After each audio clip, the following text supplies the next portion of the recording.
કરજણ તાલુકાના બામણ ગામ પાટિયા નજીક વહેલી સવારે ગંભીર નેશનલ હાઇવે પર અકસ્માત, એકનું મોત, 25 મુસાફરો ઇજાગ્રસ્ત। આજ રોજ તા 31 જાન્યુઆરી 2025ના વહેલી સવારે અંદાજે સવારે 4:50 વાગ્યાના સમય દરમિયાન કરજણ તાલુકાના બામણ ગામ પાટિયા નજીક નેશનલ હાઇવે પર અકસ્માત સર્જાયો હતો। અમરેલીથી સુરત તરફ જઈ રહેલી પેસેન્જર પ્રાઇવેટ લક્ઝરી બસ આગળ ચાલતી એક ટ્રકમાં પાછળથી ધડાકાભેર અથડાઈ હતી। અકસ્માત એટલો ભયાનક હતો કે બસના આગળના ભાગને ભારે નુકસાન થયું હતું। બસમાં મુસાફરી કરી રહેલા અંદાજે 25 જેટલા મુસાફરોને અકસ્માતની અસર થઈ હતી। ઘટનાની જાણ થતાં જ કરજણ ફાયર વિભાગની ટીમ તાત્કાલિક ઘટનાસ્થળે પહોંચી હતી અને વિલંબ કર્યા વિના રેસ્ક્યુ કામગીરી શરૂ કરી હતી।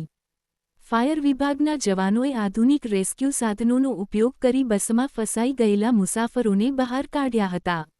અકસ્માતમાં 5 જેટલા મુસાફરો ગંભીર રીતે ઇજાગ્રસ્ત થયા હતા, જ્યારે અન્ય 20 જેટલા મુસાફરોને નાની મોટી ઇજાઓ પહોંચેલી હતી। ગંભીર રીતે ઇજાગ્રસ્ત થયેલ તમામને પ્રાથમિક સારવાર માટે તાત્કાલિક 108 એમ્બ્યુલન્સ સેવા દ્વારા કરજણ સરકારી હોસ્પિટલમાં ખસેડવામાં આવ્યા હતા।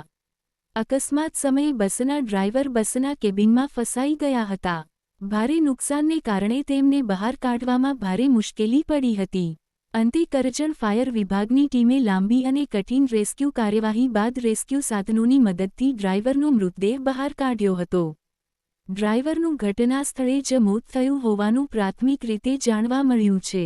અકસ્માતના કારણે ઘટનાસ્થળે અફરાતફરી મચી ગઈ હતી અને થોડા સમય માટે માર્ગ પર ટ્રાફિક વ્યવસ્થા સંપૂર્ણપણે ખોરવાઈ ગઈ હતી। બાદમાં સ્થાનિક પોલીસ, ફાયર વિભાગ અને અન્ય તંત્રોની સંયુક્ત કામગીરીથી પરિસ્થિતિ પર કાબૂ મેળવવામાં આવ્યો હતો અને માર્ગ ફરીથી વાહનવ્યવહાર માટે ખુલ્લો કરવામાં આવ્યો હતો।